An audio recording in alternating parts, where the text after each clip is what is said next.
ও নবী, আপনি গোটা বিশ্বের জন্য রহমত, শুধু মানব গোষ্ঠীর জন্য না, শুধু দানব গোষ্ঠীর জন্য না, জিনদের জন্য না, প্রাণীকুলদের জন্য না, শুধু ফেরেশতাদের জন্য না, গোটা বিশ্বের জন্য বিশ্বনবীকে রহমত বানিয়ে পাঠিয়েছে কে? সবার জন্য রহমত। খোশ মেজাজের মানুষ ছিলেন, নরম দিলের মানুষ ছিলেন। ফাবিমা রাহমাতিম মিনাল্লাহি লিনতা লাহুম ওয়ালাউ কুনতা ফাযযান গালিযাল কলবি লান ফাদ্দু মিন হাওলিক। আল্লাহ বললেন, ও নবী, আপনার হৃদয়টা বড় নরম, সফট হার্টেড মানুষ আপনি, কোমল হৃদয়ের মানুষ আপনি, খুশ মেজাজের মানুষ। বিশ্বনবী এত খুশ মেজাজের মানুষ ছিলেন, বিশ্বনবী যেখানেই যেতেন ওখানে মানুষের ভিড় হয়ে যেত। যেখানেই যেতেন পিছু পিছু লোকজন ছুটতো, কারণ খুশ মেজাজের তো, সফট হার্টেড, হৃদয়টা কোমল, ওনার সাথে কথাই বলতে মনে চায়, টাইম পাস করতে মনে চায়। আল্লাহ আকবার। বাচ্চাদের জন্য রহমত। ছোট বাচ্চারা বিশ্বনবীর সামনে যদি কখনো চলে আসতো, বিশ্বনবী ওনার কোমল হাতটা বাচ্চাদের মাথার মধ্যে হাত বুলিয়ে দিতে। এমন কোন বাচ্চা বিশ্বনবীর সামনে দিয়ে ক্রস করতে পারতো না যে বাচ্চার মাথায় বিশ্বনবী হাত বুলাতেন না। নাতিদেরকে অনেক আদর করতেন। হাসান আর হুসাইন রাইহানাতাইন, বিশ্বনবীর সুগন্ধি। হাসান বিশ্বনবীর কোলে উঠলে সাইয়েদনা হুসাইন কোলে ওঠার জন্য কান্না করতেন, আবার হুসাইন কোলে উঠলে হাসান কান্না করতেন।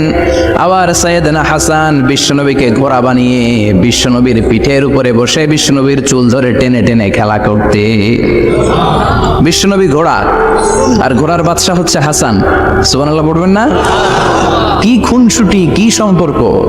স্ত্রীদের সাথে ভালো আচরণ, কম্প্যানিয়ন্স যারা আছে সাথীদের সাথে ভালো আচরণ, সবার সাথে ভালো আচরণ, সবার জন্য রহমত। এজন্য আল্লাহ বললেন, ওয়ামা আরসালনাকা ইল্লা রাহমাতান লিল আলামিন। I have sent you as a mercy for the entire universe. ও নবী, আপনি সবার জন্য রহমত, আপনি সবার জন্য কল্যাণ। আপনার মধ্যে রহমতের বারিধারা এত বেশি, আপনি হ্যাঁ বললে শরীয়তের হুকুম হালাল হয়ে যায়, আপনি না বললে শরীয়তের হুকুম হারাম হয়ে যায়। আবার আপনি আঙ্গুল তুললে চাঁদ দুই ভাগ হয়ে যায়, জমিন থেকে পা তুললে আপনি আকাশে মেরাজে চলে যান। কি স্ট্যাটাস! কুড ইউ ইমাজিন কি স্ট্যাটাস আল্লাহ ওনাকে দিয়েছে? উনি হ্যাঁ বললে এটা হালাল, কারণ কোনটা হালাল কোনটা হারাম এটা ওনার কাছ থেকে জেনেছে। উনি যদি বলে ইয়েস, করতে পারবেন আপনারা, হালাল, কোটি কোটি মানুষের জন্য পারমিসিবল, লিগ্যাল। উনি যদি বলেন নো, আমাদের সবার জন্য এটা হারাম, কোটি কোটি মানুষ আর করতে পারবো না। আঙ্গুল তুলেছেন চাঁদ দুই ভাগ হয়েছে, পা তুলেছেন মেরাজে চলে গিয়েছে। আল্লাহু আকবার। তার মানে এমন নবী যে নবীর হা এবং না এগুলো শরীয়তের দলিল, ঠিক কি না? এ নবী এমন নবী, এ নবীরে বাদ দিলে কোরআন বোঝা যায় না, এ নবীরে বাদ দিলে হাদিস বোঝা যায় না, এ নবীরে বাদ দিলে নামাজ বোঝা যায় না, ঠিক কি না? কারণ কেমন করে নামাজ পড়তে হবে এই নবী আমাদেরকে হাতে কলমে শিখিয়েছে। সল্লু কামা রাআইতুমুনি উসাল্লি, আমি যেমনি সালাত পড়ি তেমনি পড়ো। বিশ্বনবী যেমন শিখিয়েছেন তার বাইরে অন্য কোন নিয়মে সালাত পড়লে হবে নাকি? কথা বলেন। ফজরের সালাত 2 রাকাত, আপনি যদি পড়েন 3 রাকাত, কবুল হবে নাকি? 4 রাকাত পড়লে 6 রাকাত, 12 রাকাত, এরকম পড়লে মায়ের আসনা নাই, কবুল হবে না। অনেক বেশি পড়েছেন, সময়ও দিয়েছেন বেশি, কবুল হবে না। কেননা বিশ্বনবী যেভাবে শিখিয়েছে ওইভাবে পড়েন নাই তো, ঠিক কি না? আবার বিশ্বনবী যেমন রোজা রেখেছেন তেমন রাখতে হবে। কেমন করে রোজা রাখতে হয় বিশ্বনবী শেখালেন। ফজর থেকে শুরু করে সন্ধ্যা পর্যন্ত রোজা রাখবেন। আপনি সকাল থেকে শুরু করে আসর পর্যন্ত রেখে আসরের পরে ইফতারি করলে হবে নাকি? কথা বলেন। কারণ বিশ্বনবীর পদ্ধতিতে হয় নাই। আবার এই নবীকে বাদ দিলে হজ বোঝা যায় না, কেননা এই নবী কেমন করে হজ করতে হয় আমাদেরকে শিখিয়েছেন। বিশ্বনবী ওনার পুরো জীবনে 4টা উমরা করেছেন, একটা মাত্র হজ করেছেন। আর বলেছেন খুযু আন্নী মানাসিকাকুম, কেমন করে হজ করতে হয় আমার কাছ থেকে তোমরা শিখে নাও। হজের সিস্টেম কি আমার থেকে শিখে নাও। মাত্র একবার হজ করেছেন, তাতেই হজের সব আহকামগুলো আমাদের কাছে ক্রিস্টাল ক্লিয়ার, স্বচ্ছ কাচের মতো, স্ফটিক কাচের মতো, স্বচ্ছ পানির মতো, এত সুন্দর তিনি বর্ণনা দিয়েছেন। এই বর্ণনার উপর ভিত্তি করে লক্ষ লক্ষ মানুষ গোটা বিশ্ব থেকে কাবার প্রান্তরে জমা হয়, ঠিক কিনা? মাসাবাতান লিন্নাসি ওয়া আমনা, গোটা বিশ্বের মানুষের মিলন কেন্দ্র। আপনি যখন মসজিদুল হারামে যাবেন, মসজিদে নববীতে যাবেন, দেখবেন আজান হয়ে গেলে লক্ষ লক্ষ মানুষ কাবার দিকে ছুটে, ঠিক কিনা? আজান হওয়ার সাথে সাথে সারে আল হিজরা দিয়ে, জারোয়াল দিয়ে, গাজ্জা দিয়ে, আজিয়াদ রোড দিয়ে পঙ্গপালের মতো মানুষগুলো কাবা কেন্দ্রিক হতে শুরু করে। কারণ কাবা হচ্ছে অ্যাসেম্বলি পয়েন্ট, গ্যাদারিং পয়েন্ট, এটা মিলন কেন্দ্র। এই কাবাকে কেন্দ্র করে প্রতিদিন লক্ষ লক্ষ মানুষের মিলন মেলা বসে। চিল্লায় বলেন ঠিক কি না? কেমন করে হজ পালন করবেন বিশ্বনবী শেখালেন, কারণ বিশ্বনবীরে বাদ দিলে হজ বোঝা যায় না। তার মানে বুঝলাম উনি হ্যাঁ বললে হালাল, না বললে হারাম। ওনারে বাদ তো কোরআন বাদ, উনি বাদ তো হাদিস বাদ, কথা বলেন। উনি বাদ তো নামাজ বাদ, উনি বাদ তো রোজা বাদ, উনি বাদ তো হজ বাদ। এজন্য ওনারে বাদ দিলে কোরআন বোঝা যায় না, নামাজ বোঝা যায় না, ওনারে বাদ দিলে হজ বোঝা যায় না। তাই ওনার সাথে যারা বেয়াদবি করবে ওদেরকেও এমনি এমনি ছেড়ে দেয়া যায় না। বিশ্বনবীর সাথে যদি বেয়াদবি করে, এটা অনেক বড় ধরনের বেয়াদবি, এটা রাষ্ট্রীয় আইন করে ওকে শাস্তি দিতে হবে, ঠিক কিনা? বিশ্বনবীর বিরুদ্ধে যদি ব্লগে কিছু লিখে, কেউ ব্লগ লিখে, বিশ্বনবীর পারিবারিক জীবন নিয়ে যদি কেউ কটু কথা বলে, বাজে মন্তব্য করে, বিশ্বনবীর ব্যাপারে যদি শাহবাগের চত্বর থেকে, প্রজন্ম চত্বর থেকে কোনো কথা বলে, ওই বেয়াদবগুলারে ফাঁসির রশিতে ঝুলানোর দরকার আছে না নাই? Very sensitive issue. বিশ্বনবীর সম্মান গোটা উম্মার সম্মান, কারণ বিশ্বনবী বাদ তো পুরো ইসলাম বাদ। এজন্য আমার নবীর বিরুদ্ধে কথা বললে ওর সাথে আমাদের কোনো কথা নাই। চিল্লায় বলেন ঠিক কিনা? এই সেন্সিটিভ ইস্যুতে আমরা সবাই এক। এখানে জামাত ইসলাম নাই, হেফাজত ইসলাম নাই, তাবলিগ নাই, আলিয়া নাই, কওমি নাই। বিশ্বনবীর সাথে বেয়াদবি করলে ওগুলোকে রাষ্ট্রীয়ভাবে ফাঁসি দেওয়ার দরকার, শাস্তি দেওয়ার দরকার আছে না নাই? সবাই একমত? এই বেয়াদবগুলোর সাথে আমাদের কোনো সম্পর্ক নাই। চিল্লায় বলেন ঠিক কিনা? এই বেয়াদবগুলো যদি নবীর ব্যাপারে আর কিছু বলে, সবাই মাঠে নামতে রাজি আছেন তো? এদের বিরুদ্ধে মুষ্টিবদ্ধ হাত নিয়ে ময়দানে থাকতে রাজি আছো তো মুসলমান? যারা কারা রাজি হাত তুলে আল্লাহর দেখা।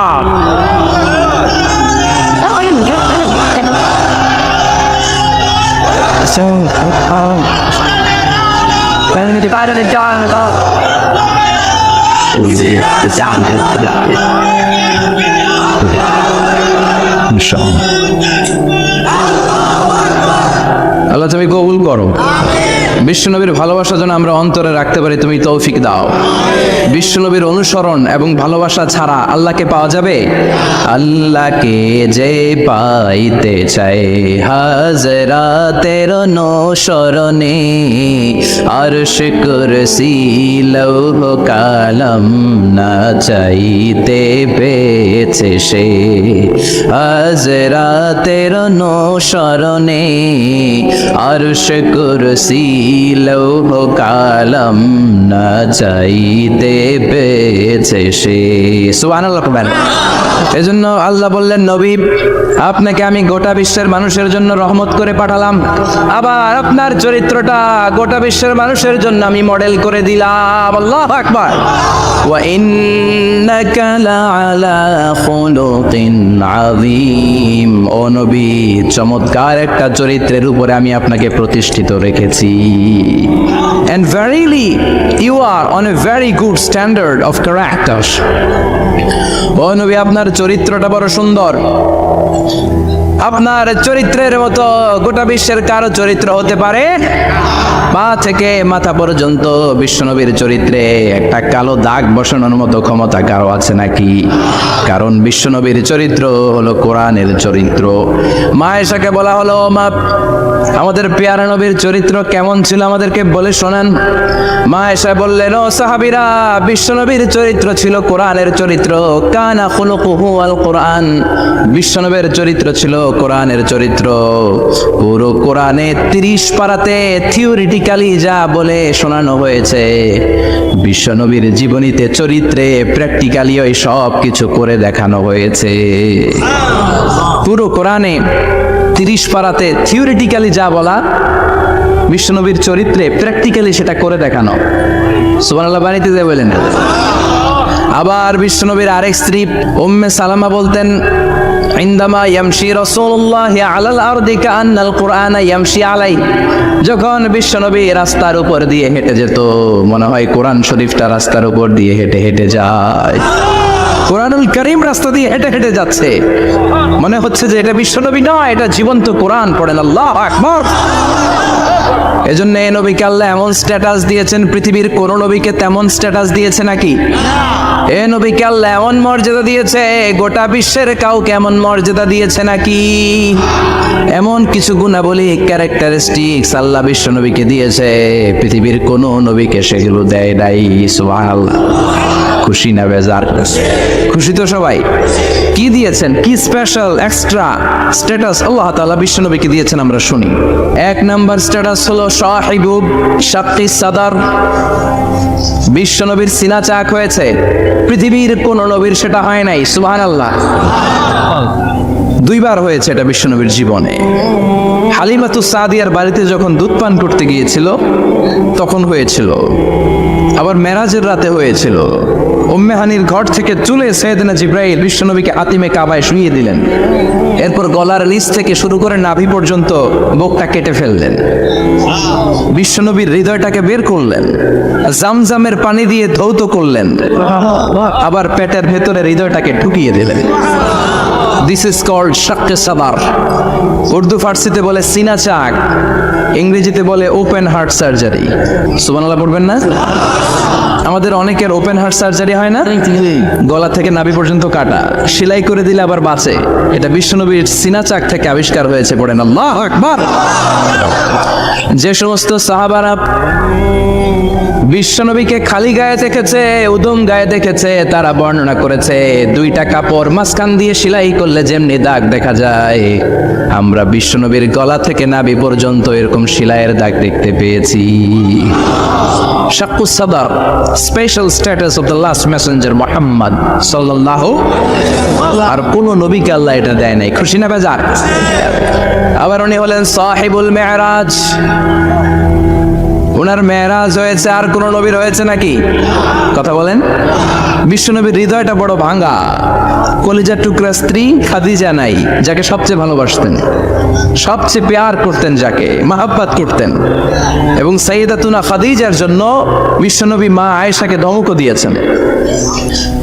সাইয়েদাতুনা খাদিজার কথা যখন বিশ্বনবী বলে বেড়ায় মা আয়েশার কাছে, খাদিজার কথা বললে মা আয়েশা বলতেন, ও নবী, কোন জাহিলি যুগে এক বুড়ি মহিলার সাথে আপনার বিয়ে হয়েছিল, মরে গিয়েছে, কবরে শুয়ে আছে।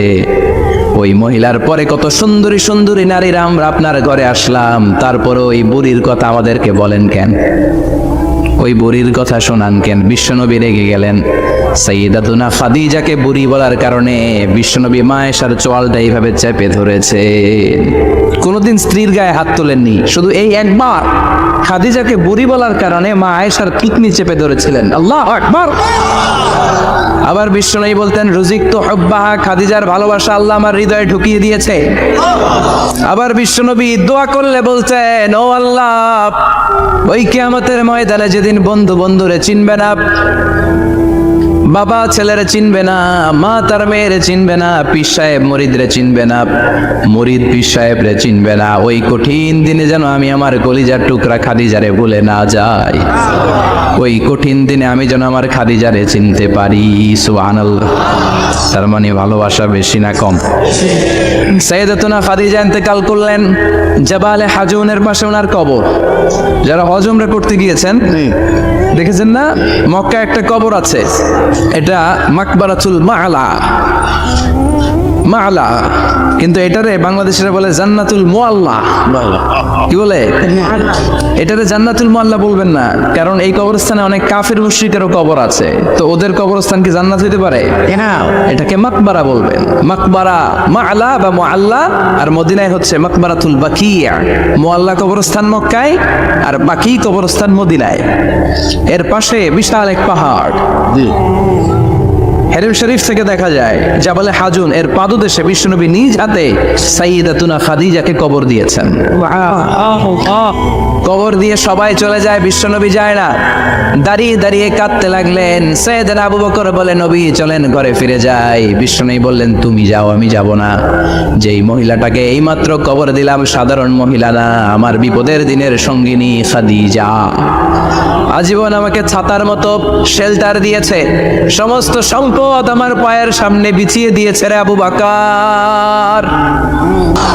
কি প্যার করতেন বিশ্বনবীকে। সাইয়েদাতুনা খাদিজা ইন্তেকাল করলেন, চাচা আবু তালেব ইন্তেকাল করলো। দাওয়াত দেওয়ার জন্য বিশ্বনবী ওই তায়েফের ময়দানে গেলেন। তায়েফের ছেলেরাও পাথর মেরে বিশ্বনবীর দেহটারে চাজরা করে দিল। বলেন ঠিক কি না? খেয়ে না খেয়ে দিন প্রচারের কাজে নিজেকে দিয়েছ বিলিয়ে, তায়েফের কাফিরেরা চিনল না সে আলো, দুষ্ট ছেলেদের পিছু দিল লেলিয়ে, পাথরের আঘাতে ক্ষত বিক্ষত হয়ে সারা শরীর থেকে রক্ত ঝরে। হে রাসূল তোমাকে বলি আমি কেমন করে, হে রাসূল তোমাকে বলি আমি কেমন করে। ঠিক কি না?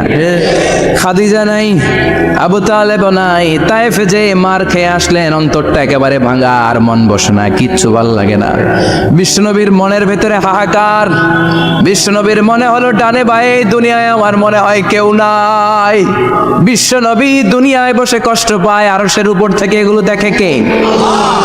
আল্লাহ প্ল্যান করছেন কেমন করে আমার বন্ধুর মনটারে ভালো করা যায়। বিশ্বনবীকে স্পেশাল সারপ্রাইজ দেওয়ার জন্য আল্লাহ প্ল্যান করলেন। জিব্রাইল ডেকে বললেন, ও জিব্রাইল, আমার পেয়ারা নবীকে স্পেশাল সারপ্রাইজ দিব, কিন্তু এই সারপ্রাইজের গিফটটা তোমার হাত দিয়ে আমি দিতে চাই না, তুমি দিয়ে আসলে হবে না। আমার পেয়ারা নবীকে দুনিয়া থেকে টান দিয়ে আমার আরশের উপরে নিয়ে আসো। সাহিবুল মিরাজ, যেই নবীর মেরাজ হয়েছে আর কোন নবীর হয় নাই। এই মেরাজ করতে যে কত কাণ্ড, কত প্ল্যান প্রোগ্রাম আল্লাহর। টাইমের স্পিডকে আল্লাহ থামিয়ে দিলেন। মক্কা থেকে উঠিয়ে বিশ্বনবীকে এক মরুভূমিতে রাখা হলো রাতে। বললেন দোয়া করেন। দোয়া করে বিশ্বনবী বললেন, ভাই জিবরাইল এটা কোন জায়গায়, কোথায় দোয়া করব? সাইয়েদনা জিবরাইল বলেন, নবী কিছুদিন পরে এই জায়গায় আপনি হিজরত করে আসবেন, এই জায়গার নাম ইয়াসরিব, মদিনা। দোয়া করলেন। আবার সেখান থেকে তুলে এক পাহাড়ে রাখা হলো। নবী দোয়া করেন। দোয়া করে নবী বললেন, এটা কোন পাহাড়? অন্ধকার, আমি তো কিছু চিনি না। সাইয়েদনা জিবরাইল বললেন, নবী এটা সাধারণ পাহাড় নয়, এই পাহাড়ের কথা আল্লাহ কোরআনে বলেছেন, এই পাহাড়ের কসম আল্লাহ কোরআনে খেয়েছেন। এই পাহাড়টা হলো আপনার ভাই মুসার পাহাড়, তুর পাহাড়। তুর পাহাড়ে তিনি দোয়া করলেন। কত কিছু করে বিশ্বনবীকে আল্লাহর আরশে নিয়ে যাওয়া হলো। সাহিবুল মিরাজ। বিশ্বনবী ছাড়া আর কোন নবীর কি এরকম মেরাজ হয়েছে? সবাই বলেন হয়েছে।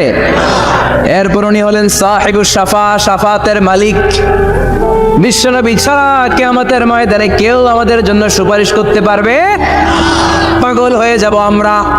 সূর্যটা মাথার কাছে, ক্ষুধায় তৃষ্ণায় জিহ্বাটা কুকুরের মতো বের হয়ে চলতে থাকবে।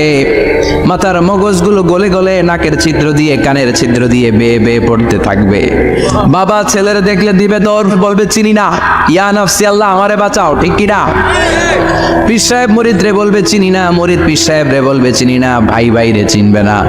সব নবী আর সব উম্মতের একটাই জিকির, ইয়া নাফসি, ইয়া নাফসি। নবীও জিকির করে ইয়া নাফসি, উম্মতও জিকির করে। সবাই সাইয়েদনা আদম রে বলবে, সাইয়েদনা আদম বলবে আমি পারবো না। নবীর কাছে যাও, সাইয়েদনা নূহ বলবে পারবো না। ইব্রাহিমের কাছে যাও, সাইয়েদনা ইব্রাহিম বলবে পারবো না। মুসা আলাইহিস সালামের কাছে যাও, মুসা আলাইহিস সালাম বলবেন পারবো না। ঈসা আলাইহিস সালামের কাছে যাও, সাইয়েদনা ঈসা আলাইহিস সালাম বলে এত জায়গায় ঘুরে লাভ নাই, জায়গা মতো যাও মিয়া, জায়গা মতো যাও। মাকামে মাহমুদে বিশ্বনবীকে সেজদায় পড়ে থাকতে দেখবা। ওই নবী ছাড়া আজকের এই ভয়ঙ্কর আমাদের সবার বিপদের দিন। এই বিপদের দিনে আল্লাহর সামনে দাঁড়িয়ে কথা বলার মতো সাহস আজকে কারো নাই। বিশ্বনবী কাঁদতে থাকবেন, সেজদায় পড়ে কাঁদবেন। সবার জিকির ইয়া নাফসি, ইয়া নাফসি। বিশ্বনবীর জিকির ইয়া উম্মতি। কাঁদতে কাঁদতে নবী আমার বেহুশ, সবাই বিশ্বনবীর চারদিকে দাঁড়িয়ে থাকবে গোল হয়ে, আমার নবী মাকামে মাহমুদে সিজদায় পড়ে থাকবে। বিশ্বনবীর কান্না দেখে আল্লাহর সহ্য হবে না। আল্লাহ বলবেন, না নবী ইরফা রাসাক, মাথা ওঠান, আর সইতে পারি না, সাল তোতা, এবার চান, কি লাগবে আপনার সব দেব। ওয়াশফা তুশাফা, যার জন্য সুপারিশ করবেন তাকেই জান্নাত দিয়ে দেব। বিশ্বনবী বলেন, লিকুল্লি নবীন দাওয়া মুস্তাজাবা, সব নবীর দুনিয়াতে একটা স্পেশাল দোয়া ছিল, এটাকে বলে দাওয়া মুস্তাজাবা। এই দোয়াটা করলেই কবুল করে নিয়েছে কে? সব নবীর ওই দোয়াটা দুনিয়াতেই করেছেন, শুধুমাত্র কেবলমাত্র বিশ্বনবী তার স্পেশাল দোয়াটা আজ পর্যন্ত, এখন পর্যন্ত করে নাই। বিশ্বনবী বলেন, ওয়া ইন্নী আফতাবিউ দাওয়াতি শাফাআতান লি উম্মতি ইয়াউমাল কিয়ামাহ, আমি আমার দোয়াটা, আমি আমার স্পেশাল সাপ্লিকেশনটা কিয়ামতের দিন কঠিন মুসিবতের কালে তোমরা যখন বিপদে পড়ে যাবা, আমার স্পেশাল দোয়াটা ওই দিন করে আমি তোমাদের সুপারিশ করে জান্নাতে পাঠায়া দেব। সাহিবুশ শাফা, বিশ্বনবী ছাড়া কথা বলার মতো ক্ষমতা, স্পর্ধা, সাহস সেদিন কারো থাকবে না। চিৎকার করে বলেন ঠিক কি না? আবার উনি সাহিবুল কাউসার, উনি কাউসারের মালিক, আল্লাহ ওনাকে কাউসার দিবেন। অন্য নবীদেরও দিছে না? কথা বলেন, কাউসার দিয়েছে। কি মজার পানি, আহলা মিনাল আসাল, মধুর চাইতেও মিষ্টি, সুইটার দেন হানি, মধুর চাইতেও মিষ্টি, আবরাদু মিনাস সালজ, বরফের চাইতেও ঠান্ডা, আবিয়াদু মিনাল লাবান, দুধের চাইতেও সাদা।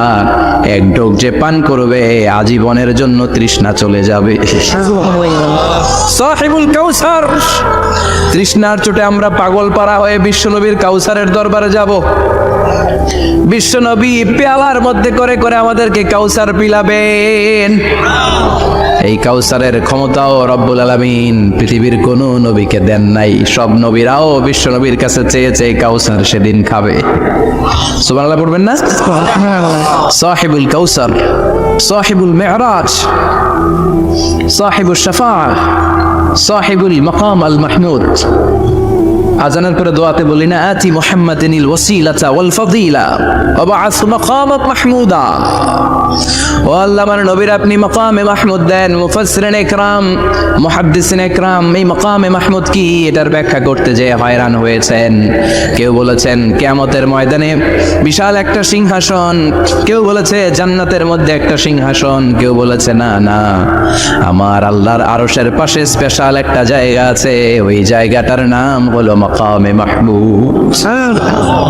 ওখানে বিশ্বনবী বসবেন। এই নবীর সাথে কারো স্ট্যাটাসের কোনো তুলনা চলে? কথা বলতে হবে। এই নবীরে গালি দিলে কলিজায় আগুন লাগে না? এই নবীর বিরুদ্ধে কথা বললে মুসলমান সইতে পারে? এমন স্ট্যাটাস আল্লাহ বানালেন, এত মর্যাদা আল্লাহ দিলেন, এত সম্মান দিলেন, গোটা বিশ্বের কোন নবীরে দেয় নাই। আবার বিশ্বনবী বলতেন, নসিরতু বির-রু'বি মাসিরাতা শাহর, আমাকে আল্লাহ ভয় দিয়ে সাহায্য করেছেন। আমি যেই জায়গায় দাঁড়িয়ে থাকি, আমার ডানে বায়ে সামনে পেছনে 1 মাসের জায়গা পর্যন্ত কোনো কাফির আমার সামনে আসতে পারে না ভয়।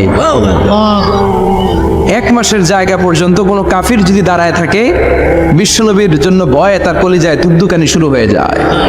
ধরেন আমি ওনারে ভয় পাই, কাছে আসলেই না ভয়, দূরে গেলে তো আমি পালোয়ান, ঠিক কি না?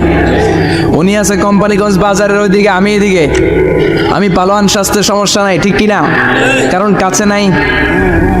কিন্তু বিশ্বনবী এমন পাওয়ারফুল ছিলেন, কাছে আর দূরে কোনো কথা না, ডানে বায়ে সামনে পেছনে 1 মাসের দূরত্ব। এই লোকেশনের মধ্যে যদি কোনো কাফির মুশরিকের পান্ডা বাচ্চা থেকে থাকে, বিশ্বনবীর ব্যাপারে ভয় তাদের অন্তরের মধ্যে ঢুকিয়ে দেয় কে? এজন্য বিশ্বনবীর সাথে কারো মর্যাদার কোনো তুলনা চলে না। বিশ্বনবী আমাদের মডেল। আমাদের মডেল কে? কথা বলেন, সবাই বলেন। আপনাদের মনোযোগ আছে না গেছে? জিমায় পড়তেছেন মনে হয়। এটা কিন্তু ক্লাস। আমি সবসময় বলি আমার আলোচনা ক্লাসের মতো মনে করবেন, because I consider all the sitting person in front of me beside me as a student. আমি যখন কথা বলি সবাইকে আমি স্টুডেন্ট ভাবি, আমাকে শিক্ষক ভাবি। আমার আগে যিনি কথা বলেছেন তখন উনি ছিলেন আমাদের শিক্ষক, আমার পরে কেউ বললে উনি শিক্ষক, আমরা ছাত্র, ঠিক কিনা? কোরআনের ছাত্র হয়ে বাঁচলেও লাভ, মরলেও লাভ, ঠিক কিনা? হাতি মরলেও লাখ টাকা, ঠিক কিনা? কোরআনের স্টুডেন্ট বাঁচলেও লাভ, কোরআনের ছাত্র হয়ে মরলেও। এজন্য শেষ পর্যন্ত মনোযোগের সাথে কথাগুলো শুনতে হবে জীবন পরিবর্তন করার জন্য। রাজি আছেন তো? ঘুমে ধরে নাই তো? কষ্ট হলে আমাকে জানাবেন, কষ্ট হচ্ছে না তো? তাকবীর পড়েন, লিল্লাহে তাকবীর, লিল্লাহে তাকবীর। বিশ্বনবী আমাদের মডেল, ঠিক কিনা? সবাই একমত? দ্বিমত নাই কেউ? অন্য কেউ আমাদের মডেল নাই? শাহরুখ খান, আমির খান, সালমান খান, কেউ আমাদের মডেল না। আমাদের মডেল হচ্ছে বিশ্বনবী, ঠিক কিনা?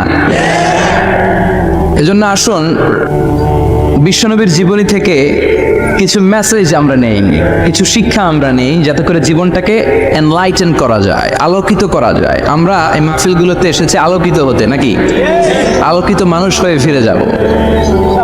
এসে কিছু স্লোগান দিব, হুজুরের চেহারা দেখবো, হুজুরের সাথে মুসাফা করার জন্য, নো নো ওয়ে, এগুলোর জন্য মাহফিল নয়। Consider this program as a class, as a seminar. স্পিকাররা আসবে, কোরআন সুন্নাহর আলোকে কথা বলবে, এগুলো আমরা শুনবো, নোট ডাউন করব, মানার চেষ্টা করব, ঠিক কিনা? মানতে রাজি আছেন তো? সবাই রাজি? সবাই? আল্লাহ তুমি কবুল কর, আমিন। আজকে বিশ্বনবীর জীবনী থেকে 3টা কথা শুনবো। এই 3টা কথা শুনে মানার চেষ্টা করব, তারপর আমরা একসাথে বিদায় নিব, পড়েন ইনশাআল্লাহ। প্রথমে জানবো আমার নবী দেখতে কেমন ছিলেন। জানতে মনে চায় না? চাঁদের চেয়ে সুন্দর ছিলেন, ঠিক কিনা? চাঁদের চেয়ে সুন্দর তুমি নবী আমার কামলিওয়ালা, চাঁদের চেয়ে সুন্দর তুমি নবী আমার কামলিওয়ালা, দু জাহানের বাদশাহ তুমি প্যারা নবী সাল্লে আলা, দু জাহানের বাদশাহ তুমি প্যারা নবী সাল্লে আলা, চাঁদের চেয়ে সুন্দর তুমি নবী আমার কামলিওয়ালা, ঠিক কিনা? আমরা হাদিসের আলোকে দেখার চেষ্টা করব আসলে তিনি কতটা সুন্দর ছিলেন। তাহলে প্রথমে শুনবো উনি দেখতে কেমন ছিলেন, তারপর শুনবো ওনার আচরণ কেমন ছিল। দেখতে কেমন ছিলেন মানে বাহিরটা কেমন, আর আচরণ মানে ভিতরটা কেমন, ঠিক কিনা? 3 নম্বরে আমরা শুনবো ওনার মেধা, বুদ্ধি, ইন্টেলেকচুয়াল ক্যাপাসিটি কেমন ছিল। কষ্ট হয়ে যাচ্ছে না তো? আলোচনা কঠিন মনে হচ্ছে? তাহলে প্রথমে শুনবো ফিজিক্যাল ক্যারেক্টারিস্টিক্স, তারপরে শুনবো বিহেভিয়ারাল ক্যারেক্টারিস্টিক্স, এন্ড ফাইনালি আমরা শুনবো ইন্টেলেকচুয়াল ক্যারেক্টারিস্টিক্স। প্রথমে শুনবো দেখতে কেমন, তারপরে শুনবো আচরণ কেমন, এরপরে শুনবো বুদ্ধি কেমন। পড়েন ইনশাআল্লাহ। শুনতে রাজি আছেন তো? প্রথম পয়েন্টে আমরা শুনবো আমার নবী দেখতে কেমন ছিলেন। বিশ্বনবী ঈসা ইসলাম দেখতে অনেক সুঠাম একজন মানুষ ছিলেন, শক্তিশালী একজন পুরুষ ছিলেন, অসাধারণ একজন পার্সোনালিটি ছিলেন, ঠিক কিনা? উনি এত শক্তিশালী ছিলেন, বিশ্বনবী বলতেন আমার ডান হাতের ভেতরে আল্লাহ জান্নাতের 40 জনের শক্তি ঢুকিয়ে দিয়েছে। উনি মক্কার সবচেয়ে বড় কুস্তিগির রুকানাকে ধরে মাটিতে 3 বার আছাড় মেরেছেন। শক্তি বেশি না কম? সুবহানাল্লাহ পড়বেন না? যৌবনকে ধরে রাখতে হবে, ঠিক কিনা? কারণ যুবকরা যদি ভালো পথে চলে ভালো থাকবে বাংলাদেশ, যুবক যদি পথ হারায় হায় হায় করবে বাংলাদেশ, ঠিক কিনা? যুবকদের মধ্যে আছে প্রাণ ঢালা শক্তি আর উচ্ছ্বাস, তাদের গায়ের রক্ত গরম, তারা চাইলে অনেক কিছু করতে পারে। এই যে কিছুদিন আগে কোটা বিরোধী আন্দোলন হলো, নিরাপদ সড়ক চাই আন্দোলন হয়েছে না? আমি অবাক হয়েছে, আমি মালয়েশিয়াতে ছিলাম, ছোট্ট ছোট্ট ছেলে মেয়েরা কেমন করে রাস্তায় চলতে হয় দুঃখজনক হলেও সত্যি আমাদের পুলিশ পোশাকি বাহিনী করে দেখাইতে পারে নাই। ছোট্ট ছোট্ট শিশুরা আমাদেরকে লজ্জিত করেছে, চিৎকার করে বলেন, ঠিক কিনা? কিন্তু এত সুন্দর ইনিশিয়েটিভ নেয়ার পরে আমাদের পক্ষ থেকে যে আচরণ পাওয়ার কথা ছিল এটা তারা পায় নাই। কথা বলেন। কিছুদিন আগে নোয়াখালী বিজ্ঞান ও প্রযুক্তি বিশ্ববিদ্যালয়ে আমি দেখে অবাক, সেখানকার যুবকরা ইনিশিয়েটিভ নিয়েছে যে হাজার হাজার ছেলে মেয়েরা ভর্তি পরীক্ষা দিতে আসবে, এদেরকে আমরা ফ্রিতে খাওয়াবো, ফ্রিতে থাকতে দেব। নোয়াখালী করে গালি দিয়েন না, আগে মতো করে দেখান। অসাধারণ কাজ করেছে, গোটা বিশ্ব দেখেছে, ঠিক কি না? কুমিল্লার সন্তানরাও পারে, চট্টগ্রামের ছেলেরাও পারে, বরিশালের ছেলেরাও পারে। যুবকদেরকে শুধু এক হতে দেয়া দরকার। যুবকরা যদি এক হতে পারে তাহলে সমাজে আর কোনো অন্যায় অনাচার থাকতে পারে না। বিশ্বনবী যখন যুবক একটা সংগঠন করেছিলেন, নাম হালাফুল ফুদুল। হালাফুল ফুদুল করেছিলেন, ওনার বয়সের 15-20 বছরে সবাইকে এক প্ল্যাটফর্মে নিয়ে এসেছেন, হাতে হাত রেখে শপথ করেছেন, দে টুক অ্যান ওথ, কোনো টেন্ডারবাজি চলবে না, চাঁদাবাজি চলবে না, মাস্তানি চলবে না, ইফটিজিং চলবে না, মেয়েদের অন্য ধরে টানাটানি চলবে না, খাদ্যে ভেজাল চলবে না, ওজনে কম চলবে না, অন্যায়গুলো সমাজ থেকে দূর করে দিতে হবে। চিৎকার করে বলেন ঠিক কিনা? এজন্য যুবকরা যদি ইসলাম মানে ভালো থাকবে বাংলাদেশ, যুবকরা যদি কোরআন মানে নিরাপদে থাকবে আমার লাল সবুজের পতাকা। এজন্য যুবকদেরকে সংঘবদ্ধ হতে হবে, যুবকদের জন্য ইসলাম প্র্যাকটিস করার সুযোগ আমাদের জন্য বাড়াইতে হবে। এজন্য যুবক ভাইয়েরা অলওয়েজ কিপ ফিট, এক্সারসাইজ করবা, খেলাধুলা করবা, জিমনেশিয়ামে যাবা, কারণ আল মুমিন আল কবি খায়রুম মিনাল মুমিন আদ দাঈফ। বিশ্বনবী বলেছেন শক্তিশালী মুমিন দুর্বল মুমিনের চাইতে আল্লাহর কাছে অনেক বেশি প্রিয়। সুবহানাল্লাহ। কারণ আমরা যারা দুর্বল, জিহাদের ময়দানে আমরা এক দৌড় দিয়া বেহুশ, ঠিক কিনা? এই যে 71 সালে পাক হানাদার বাহিনীদের সাথে যুদ্ধ করছে কি বুড়া মানুষেরা? না, আমার দামাল ছেলেরা, যুবক ভাইয়েরা। বিশ্বনবী সাল্লাল্লাহু আলাইহি ওয়াসাল্লাম অলওয়েজ ফিট থাকতেন। ওয়া কানা কাফফুহু আলিয়ানু মিনাদ দিবাজ। বিশ্বনবীর হাত, এই হাতের তালু রেশমের কাপড়ের চেয়েও বেশি সফট ছিল। সফটার দেন সিল্ক, সফটার দেন সিল্ক, সিল্কের চাইতেও বেশি সফট। সিল্কের কাপড় ছিলেন না, জর্জেটের কাপড়, ধরতে কোমল লাগে, মোলায়েম লাগে। বিশ্বনবীর হাতের তালু এর চাইতেও মোলায়েম। এই জন্য এই মোলায়েম হাত যদি কেউ মুসাফা করার সুযোগ পাইতো, কেউ আর হাত ছাড়তে চাইতো না। আর বিশ্বনবীর অভ্যাস ছিলেন, বিশ্বনবী কারোর সাথে মুসাফা করলে, যার সাথে মুসাফা করেছেন উনি হাত টেনে না নিলে বিশ্বনবী ওনার হাত টেনে নিতেন না। আল্লাহু আকবার পড়বেন না? কি অসাধারণ ব্যক্তিত্ব ছিল, হাতের তালু ছিল সফটার দেন সিল্ক। وكان ربعة من القوم ليس بالطويل ولا بالقصير। বিশ্বনবী দেখতে একজন মাঝারি গড়নের লোক ছিলেন, খুব লম্বাও না খুব খাটোও না। খুব বেশি লম্বাদেরকে ভালো লাগে কথা বলে, তাকাইতে গেলে টুপি পরে যাওয়ার সম্ভাবনা আছে। খুব খাটো যারা, এদেরকেও কিন্তু দেখতে অতটা ভালো লাগে না। বিশ্বনবী ছিলেন ব্যালেন্সড, মাঝারি ধরনের। লাইসা বিত-তবির ওয়ালা বিল কাসির। কিভাবে আল্লাহ চুজ করেছেন ওনার পেয়ারা হাবিবকে, পড়েন সুবহানাল্লাহ। ওয়া কানা আযহারাল লাউন, ফর্সা রঙের মানুষ ছিলেন, ব্রাইট কালার। কি কালার? Bright colour. সিভি যারা লিখেন কারিকুলাম ভিটা, ওইখানে স্কিন কালার লিখতে হয়। আপনি কি ফর্সা না কালো? কালো হলে ব্ল্যাক কালার, ফর্সা হলে ব্রাইট কালার। বিশ্বনবী ছিল ব্রাইট কালার, ফর্সা রঙের মানুষ।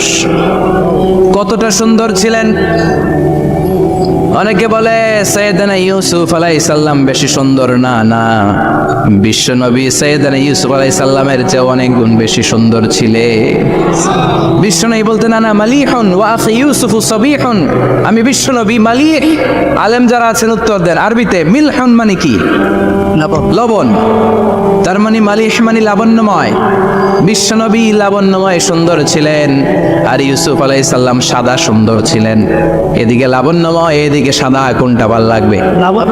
কথা কন।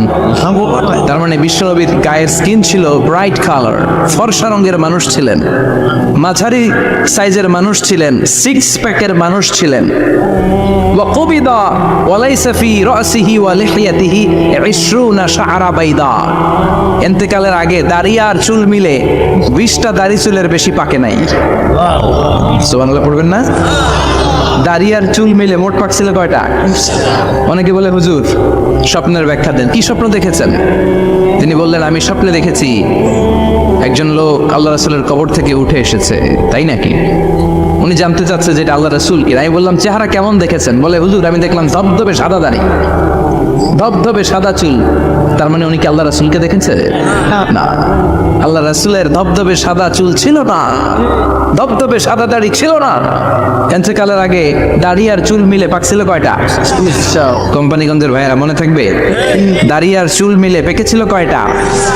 কেমন করে পাকবে? উনি তো জাইতুনের তেল মালিশ করতেন। সুবহানাল্লাহ। এজন্য আল্লাহ কসম করে বললেন, ওয়াত্তিনি ওয়াজ-জাইতুনি ওয়া তুরি সিনিনা ওয়া হাযাল বালাদিল আমিন। তিন ফলের কসম, জাইতুনের কসম, এই তিন জাইতুন যারা খাবে তাদের দাড়ি চুল সহজে পাকবে না। জাইতুন ছিলেন? Olive oil. জলপাই আছে না, আরব দেশের জলপাইকে বলে জাইতুন। তামবুতু বিদ্দিহিনি ওয়া সিবগিন লিল আকিলিন। এটার অনেক কাজ, এটা খাওয়া যায়, মালিশ করা যায়, আবার এই জাইতুনের ডাল ভেঙে মেসওয়াকও করা যায়। বলেন ঠিক কিনা? বিশ্বনবী বললেন, নি'মা সিওয়াকিয়া জাইতুন, জাইতুনের ডালের মেসওয়াক কতই না চমৎকার মেসওয়াক। ফাইন্নাহা সিওয়াকি ওয়া সিওয়াকুল আম্বিয়া মিন ক্বাবলি। কেননা জাইতুনের ডাল আমার মেসওয়াক, আর আমার আগে যত নবী দুনিয়া এসেছে সব নবীরা জাইতুনের ডাল দিয়ে মেসওয়াক করেছে। এই জাইতুনের তেল আপনার বাজারে পাবেন, অলিভ অয়েল বলে জিজ্ঞেস করলে দিয়ে দিবে। কি অয়েল? Olive oil. এটা দাড়িতে মাখলে দাড়ি পাকে না, দেরিতে পাকে। চামড়ায় লাগালে, ম্যাসেজ করলে চামড়ার ভাঁজগুলো পড়বে না, আপনার স্কিন সুন্দর থাকবে। বিশ্বনবী এটা মাখতেন, এজন্য দাড়ি আর চুল তেমন একটা পাকে নাই। আওয়াজ করে পড়তে হবে আল্লাহু আকবার।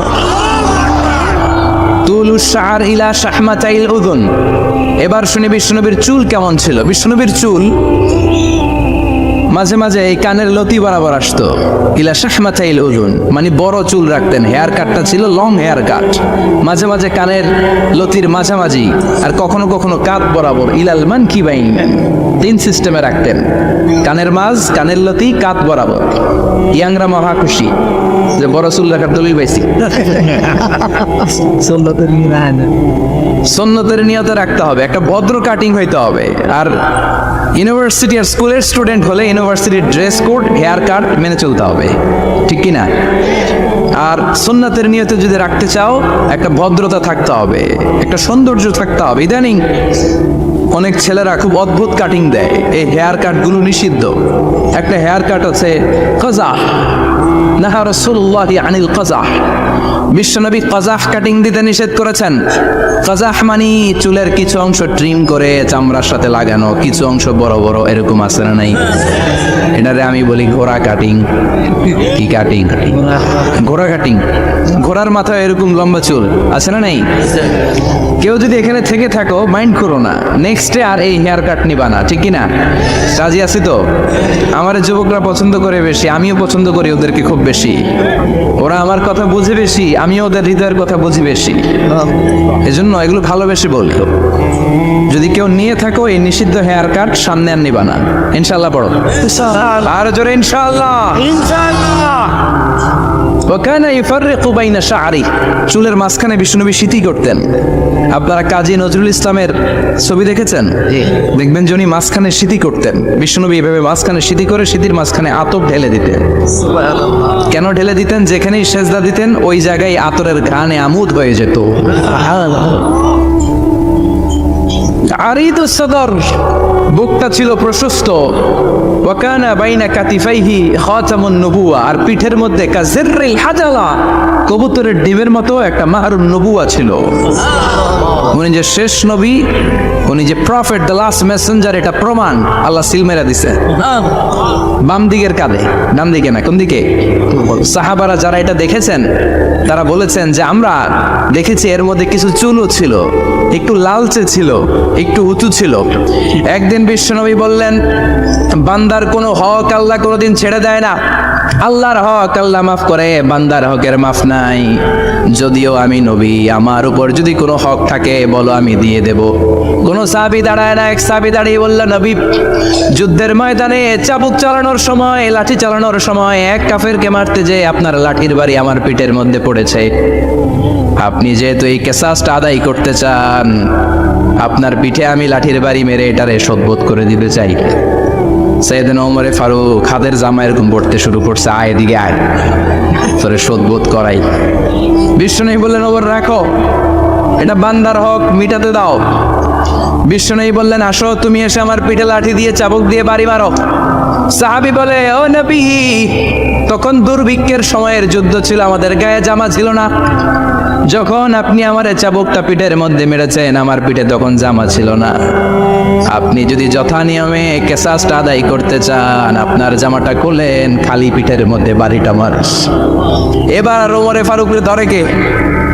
এদিকে আয় তোরে দেখাইতেছি। বিশ্বনবী বললেন, ওমর থামো, মারতে দাও। বিশ্বনবী ওনার জুব্বাটা উপরের দিকে উঠালেন, পিঠের মধ্যে বাড়ি দেওয়ার জন্য ওই সাহাবীকে ডাকলেন। ওই সাহাবী বিশ্বনবীকে পিছন দিক থেকে জড়িয়ে ধরে ওই মোহরে নবুয়তের মধ্যে চুমু দিয়ে ফেলেছে। সাহাবী বললেন, নবী গো, এই নাটক করার জন্য আপনি আমারে মাফ করে দিয়েন। আপনি বিশ্বনবী, উদম গায়ে আপনারে দেখা যায় না, খালি গায়ে আপনারে দেখা যায় না। শুনেছি আপনার পিঠের মধ্যে মোহরে নবুয়ত আছে। অনেক দিনের সাধনা, জল্পনা কল্পনা, আপনার মোহরে নবুয়তে আমার ঠোঁটটা আমি লাগাবো। আপনার মোহরে নবুয়তের মধ্যে আমার ঠোঁটটা লাগিয়ে আমার ঠোঁটটারে আমি জাহান্নাম থেকে পরিত্রাণ করাবো। এজন্য প্ল্যান প্রোগ্রাম করে এতক্ষণ আপনার জামাটা খুলতে বলেছি। আপনার উপরে আমার কোনো হক নাই। আমার আব্বা আম্মা, আমার সম্পদ, আমার জীবন আপনার জন্য কোরবান গো নবী। বিশ্বনবীর পিঠে বাম দিকে খাতামুন নবুওয়া ছিল, মাহরে নবুওয়া। কোন বর্ণনা এসেছে উনি এই মাহরে নবুওয়া দিয়ে পিছন দিকে দেখতেন। বিশ্বনবী যখন নামাজ পড়তেন উনি বলতেন, ইস্তাকিমু ওয়া'তাদিলু ইয়ারহামুকুমুল্লাহ, কাতার সোজা করো, ফাঁকা জায়গা বন্ধ করে দাও, কারণ আমি সামনে যেমনি দেখি পেছনেও তেমনি দেখি। অনেকে বলেন বিশ্বনবী পেছনে দেখতেন এই মাহরে নবুয়তের জায়গাটা দিয়ে। এটা ছিল বিশ্বনবীর behind CC camera, behind close circuit camera. আল্লাহু আকবার। বিশ্বনবী ছাড়া কোন নবীর পিঠে এরকম মাহরে নবুয়া ছিল নাকি? কথা বলেন। এজন্য ওই নবীরে গালি দিলে সহ্য হয়? কথা বলেন, সহ্য হয়? আবিয়াদুল ইবতাইন, বগল ছিল শুভ্র সাদা। আমাদের বগল কি সাদা? দুর্গন্ধ, কুৎসিত, কালো, তাই না? বিশ্বনবীরটা কালো? কথা কোন? শুভ্র সাদা। আমরা দোয়া করি এভাবে। বিশ্বনবী মাঝে মাঝে দোয়া করতে করতে বৃষ্টির জন্য যখন দোয়া চাইতেন, আরাফার ময়দানে যখন দোয়া চাইতেন, দোয়া করতে করতে হাতটারে উপরের দিকে করতেন। সবাই এরকম হাত তোলেন, সবাই হাত তোলেন। বিশ্বনবী মাঝে মাঝে আবেগের চোটে এইখান থেকে হাতটা এই জায়গায় নিয়ে যেতেন। সুবহানাল্লাহ। বিশ্বনবী যখন হাত আবেগের চোটে উপরের দিকে উঠাতেন, বিশ্বনবীর বগল দেখা যেত। সাহাবারা বলতেন, হাত্তা ইউরা বায়াদু ইবতাইহি, এই সুযোগে আমরা দেখতাম ওনার বগলটা ধবধবে সাদা, কোনো দাগ ছিল না। মুস্তাওয়াল জাবিন, প্রশস্ত ললাট ছিল। আসাম্মুল আনফ, খাড়া নাক ছিল। বিশ্বনবীর নাক কিন্তু বোচা ছিল না। এরকম চ্যাপটা নাককে আপনারা কোম্পানিগঞ্জে কি বলেন? সাকমা, কিসা নাক, কি নাক? হ্যাঁ, বুসা, নাক বুসা বা বোচা। বিশ্বনবীর নাক এই চাকমা স্টাইলে নাক ছিল না, খাড়া ছিল, খাড়া নাক ছিল। সুবহানাল্লাহ পড়ে। মুফাল্লিজুল আসনান, দাঁতগুলো ছিল পরিপাটি। বিশ্বনবীর দাঁতের দিকে তাকালে, বিশ্বনবীর হাসির দিকে তাকালে মনে হতো হাসিতে যেন মুক্তা ঝরে। বিশ্বনবী দেখতে কেমন ছিল আন্দাজ পাচ্ছেন না মোটামুটি? এই চমৎকার দেহটা নিয়ে যখন আয়নার সামনে দাঁড়াতেন, বিশ্বনবী জোস জোস পোজ দিতেন না।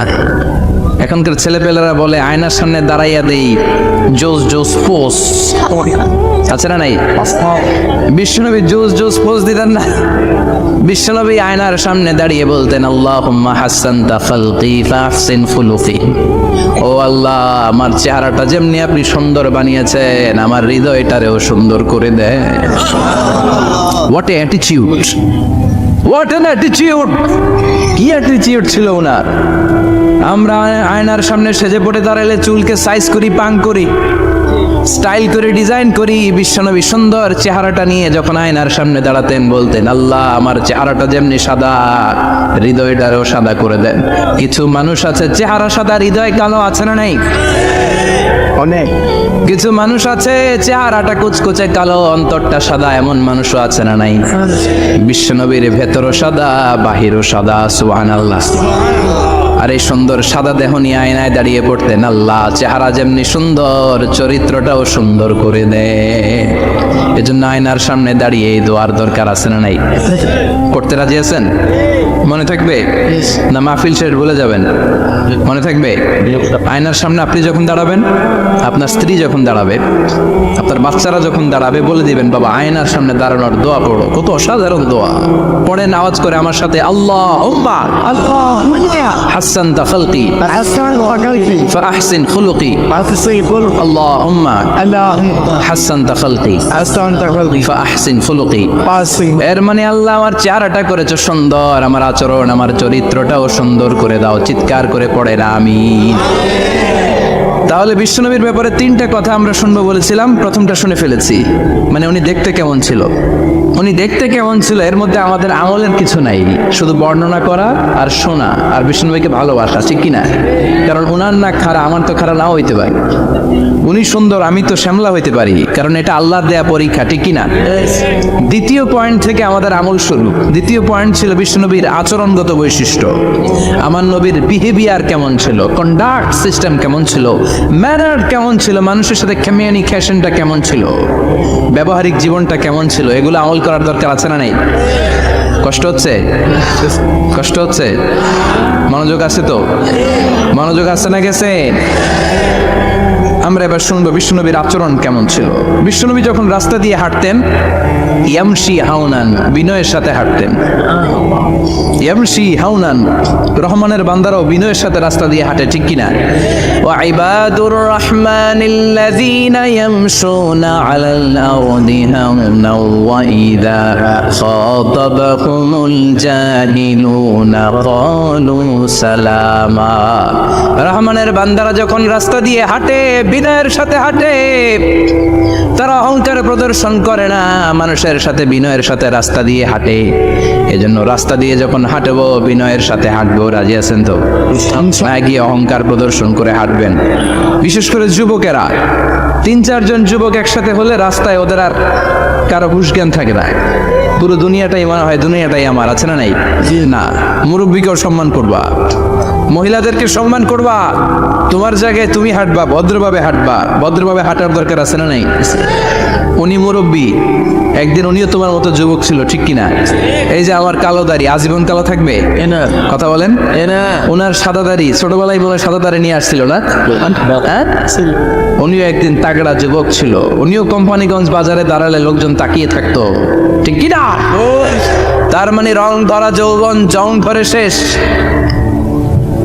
যৌবন সব সময় থাকে না, সার্টেন একটা পিরিয়ডের জন্য আল্লাহ দিয়েছে। এজন্য যুবক ভাইরা, তোমাদের রক্ত গরম, তোমাদেরকে বিনয়ী হতে হবে বেশি, ঠিক কিনা? রাজি আছো তো সবাই? বিশ্বনবী বিনয়ের সাথে হাঁটতেন। ওখানে ইয়াতাবাসসাম, সবসময় মুচকি হাসতেন। কি করতেন? মুচকি হাসেন তো আপনারা? হাসেন না? মুচকি হাসবেন, কারণ মুচকি হাসতে পয়সা লাগে না। লাগে না? মুচকি হাসি দেন তো একটা। এই যে সবার এখন মুচকি হাসি, পয়সা লাগছে? কথা কর। তাবাসসুমুকা ফি ওয়াজহি আখিকা সাদাকা, you smile to your brother, it's a charity. তুমি তোমার ভাইয়ের দিকে তাকিয়ে যে মুচকি হাসবে, এতো সদকা দেওয়ার সওয়াব হয়ে যাবে। বিশ্বনবী সব সময় মুচকি হাসতেন। হাসি 3 ধরনের, তাবাসসুম, দিহক, কাফকাহা। কাফকাহা মানে অট্ট হাসি, আলিফ লাইলার দত্তরা যেমন হাসি দেয় ওই হাসি। এটা নামাজের মধ্যে কেউ দিলে নামাজও শেষ, ওযুও। আর দেখে হালকা আওয়াজে হাসি, সামান্য দাঁত দেখা যায় মাঝে মাঝে। বিশ্বনবী মজা করে এরকম হাসি দিতেন, কিন্তু সব সময় বিশ্বনবীর ঠোঁটের মধ্যে মুচকি হাসি লেগেই থাকতো। তাহলে আমরা বিনয়ের সাথে হাঁটবো, নাম্বার 1। নাম্বার 2, সবসময় মুচকি হাসবো। রাজি আছেন? ঘরে যেই স্ত্রীকে একটা মুচকি হাসি দিবেন, আজকে রাতেই দিবেন, যেই একটা মুচকি হাসি। রাজি আছেন? হ্যাঁ, ভালোবাসা বাড়াই দিবে কে? কথা কয় না। ভালোবাসার কথা আসলে আওয়াজ কমে যায়। ভালোবাসার কথাও কোরআনে আছে না নাই? আল্লাহু আকবার। আল্লাহ দাম্পত্য জীবনের ভালোবাসা তুমি বাড়িয়ে দাও, আমিন। ইযাল তাফাতা ইলতাফাতা জামিআন, ইযাল তাফাতা ইলতাফাতা জামিআন। বিশ্বনবীর যদি ডানে বায়ে কোথাও তাকানোর দরকার হতো, উনি আর চোখে তাকাতেন না। অনেকে এইভাবে বসে আছে, ডানে এমনে তাকায়, এমনে আছে না নাই? এইভাবে এমনে তাকায়, আছে না নাই? এভাবে তাকানো যাবে না। বিশ্বনবী ডানে তাকানোর দরকার হলে ইলতাফাতা জামিআন, এবং ঘুরে যেতে, ঘুরে এইভাবে তাকান। আবার বায়ে তাকানোর দরকার হলে বুকটা নিয়ে, শরীরটা নিয়ে ঘুরে যেতেন, এইভাবে তাকাতেন। সুবহানাল্লাহ পড়বেন না? আর চোখে তাকানো কি ভালো স্বভাব? বিশ্বনবী ইদাল তাফাতা ইলতাফাতা জামিআন, যেদিকে তাকাবেন ওদিকে ফুল্লি মনোনিবেশ করতেন, তারপরে তাকাতেন। সুবহানাল্লাহ পড়েন। ওয়া কানা মুস্তাহিয়ান, লাজুক ছিলেন, বেশ লাজুক। এখন সমাজে লাজুকতা নাই, লাজ শরম আমরা হারাতে বসেছি, ঠিক কি না? বিশ্বনবী আসাদ্দু হায়াআন মিনাল আযরা ফি খিদরিহা, যেই মেয়েদের বিয়ে হয় নাই, এমন ভার্জিন নারী, কুমারী নারী যারা পর্দার ভেতরে অনেক লাজুক হয়ে বসে থাকে, বিশ্বনবী পর্দার আড়ালের ওই কুমারী নারীদের চাইতেও বেশি লাজুক ছিলেন। এত লাজুক ছিলেন, এত লাজুক ছিলেন, লজ্জা পেলে চেহারাটা বিশ্বনবী লাল হয়ে যেত। ছোট্টবেলায় হালিমাতুস সাদিয়ার বাড়িতে যখন দুধ খেতে গিয়েছিলেন, বিশ্বনবীর দুধ মা হালিমাতুস সাদিয়া বলে, এই কুরাইশি মুহাম্মদ ছেলেটাকে কখনো কাঁদতে দেখি নাই। ক্ষুধা লাগলেও কাঁদে না, ব্যথা পেলেও কাঁদে না, শুধু লজ্জাস্থানের জায়গা থেকে কাপড়টা একটু সরে গেলে ছোট্ট মুহাম্মদ চিৎকার দিয়ে ওঠে। কি বোঝে সে? ক্ষুধা লাগলেও কাঁদতো না, ব্যথা পেলেও কাঁদতো না, লজ্জাস্থানের জায়গা থেকে কাপড় সরে গেলে বিশ্বনবী চিৎকার দিয়ে উঠতেন। সুবহানাল্লাহ। এই জন্য লজ্জা শরমের দরকার আছে না নাই? ইযা লাম তাস্তাহি ফাসনা মা শিতা, যদি লজ্জা শরম না থাকে যা মন চাই তাই করতে পারো। এটা আমাদের বাংলাদেশে ব্যাপক, লাজ শরম কিচ্ছু নাই। এজন্য লাজুকতার বড় দরকার। যেখানে যার বসা দরকার সে সেখানে যাবে। কিয়ামতের আগে যেই লোক যেই চেয়ারে বসার দরকার ওই লোক ওই চেয়ারে বসবে না। এটা হলো কিয়ামতের আলামত। জোরে কোন ঠিক কিনা? সভাপতি হওয়ার যোগ্যতা নাই, সভাপতি হয়, আছে না নাই? সেক্রেটারি হওয়ার যোগ্যতা নাই, সেক্রেটারি হয়, এরকম সমাজে আছে না নাই? নেতা হওয়ার যোগ্যতা নাই, নেতা হয়, আছে না নাই? সবগুলো কিয়ামতের আলামত। আমার বিশ্বনবী এমন লাজুক ছিলেন, বিশ্বনবীর মতো এমন লাজুক নবী আর কেউ ছিল নাকি? কথা বলেন। ওয়াকানা আসহাবুল মাইমানা, বিষ্ণুবী ডানপন্থী ছিলেন। কি পন্থী? কি পন্থী? মুষ্টিবদ্ধ ডান হাতটাকে এরকম উপরের দিকে করেন আর চিৎকার করে বলেন, বিশ্বনবী কোন পন্থী ছিল? আমরা কোন পন্থী? জান্নাতে কারা ঢুকবে? কোন বামপন্থীর স্থান জান্নাতের ভেতরে হবে? চিৎকার করে বলেন, কোন নাস্তিক জান্নাতে ঢুকতে পারবে? এজন্য নবীদের মতো ডানপন্থী হতে হবে। যেরকম ঠিক কিনা? বিশ্বনবী সব ভালো কাজগুলো ডান দিক দিয়ে করতে পছন্দ করতেন। জামা পরলে ডান দিক দিয়ে, খাবার বিতরণ করলে ডান দিক দিয়ে, মুসাফা করা শুরু করলে ডান দিক দিয়ে, ডান দিক দিয়ে ভালো কাজ বিশ্বনবী পছন্দ করতেন। সুবহানাল্লাহ পড়েন। আসহাবুল মাইমানা, বিশ্বনবী মেহমানদারি করতে পছন্দ করতেন। আমরা করি তো? মেহমানদারি করান? মেহমান ঘরে আসলে ভালো লাগে? খারাপ লাগে কার কার দেখি? সবার ভালো লাগে, কিন্তু আমরা অনেকে খুশি হই না। মেহমান আসলে নাখোশ হই, নিজে খাইতে পাই না। মেহমান আইসে কেন? খাওয়ামু করতে, খাওয়ান নাই যেন ও খাওয়ান বানাইছে। খাওয়ান পাঠায় কে? রিজিক দেয় কে? গোটা বিশ্বের সবাই মিলে আমরা একটা চাল বানাতে পারবো নাকি? ও মিয়া চাইনিজ চাউল না, চাইনিজ ডিম না, ওগুলা সবাই পারে, ঠিক না? আল্লাহর বানানো ন্যাচারাল চাল, গাছের মধ্যে হওয়া যেই চাল, ধান আল্লাহ তৈরি করেছে, এরকম ধান, এরকম একটা পেয়ারা, এরকম ছোট্ট একটা কমলার টুকরা গোটা বিশ্বের সবাই মিলে বানাতে পারে নাকি? এজন্য রিজিকের মালিক কে? মেহমান আপনার রিজিকে ভাগ বসাতে আসে না, সে তো তার রিজিক নিয়ে আসে। সে আরো এসে আপনার রিজিকে বরকত ঢুকিয়ে দিয়ে যায়। চিল্লা এখন ঠিক কিনা? কারণ আমরা বরকতে বিশ্বাসী। বরকত বিশ্বাস করেন? 5 লাখ টাকা মাসে কামায়, ডাইন হাতে বা হাতে, আছে না নাই? হালাল হারাম ইচ্ছা মতো কামায়, মাস শেষে কিচ্ছু থাকে না। এরকম ডাকাই যাচ্ছে না নেই? হসপিটালের একটা বিল পরিশোধ করতে 3 লাখ চলে যায়, ঋণের বোঝায় জর্জরিত, রাতে ঘুম নাই, তার মানে বরকত নাই। আরেকজনের বেতন 20,000, কয় হাজার, বাড়ি ভাড়া 6,000, বাজার খরচ 6,000, ছেলে মেয়ের স্কুলের বেতন 6,000, বেড়ায় দান করে আরো 1,000, আরো থাকে 1,000। সুবহানাল্লাহ পড়েন। দিস ইজ কল্ড বারাকা। 20,000 বেতনের ভিতরে বারাকা ছিল, 5 লক্ষ ইনকাম, 1 টাকাও নাই, ঠিক কি না? এজন্য কোটি টাকার মালিক দেখলে মনে করবেন না অনেক সুখ। এই দুনিয়ার জীবনটা ধোঁকা, মোহাচ্ছন্ন হয়ে আছি আমরা। এটা ধোঁকা, এটা মরিচিকা, এটা চাকচিক্যময় একটা জায়গা। মৃত্যুর পর মনে হবে একটা দুঃস্বপ্ন ঘটেছিল আমার। বিশাল এক জগৎ পড়ে আছে সামনে। দুনিয়াটাই ধোঁকা, দুনিয়াটাই মোহের জায়গা। আমরা সবাই মোহাচ্ছন্ন হয়ে আছি। দুনিয়ার উদাহরণ হলো 3টা লাশ আর 4টা স্বর্ণের টুকরার সমান। 3 জন যুবক কাজের জন্য বেরিয়েছে, প্রতিমধ্যে 4টা স্বর্ণের টুকরা পেয়েছে। যুবক কয়টা? স্বর্ণ পাইছে কয়টা? মহা খুশি, খুশিতে বাকবাকুম। 4টা স্বর্ণের বড় বড় টুকরা পাইছে। আমরা আজীবন খেলে বসে খেয়ে যেতে পারবো, কিচ্ছু লাগবে না আমাদের। 3 বন্ধু বলে ভাগ করি, আরেকজন বলে ক্ষুধা লাগছে।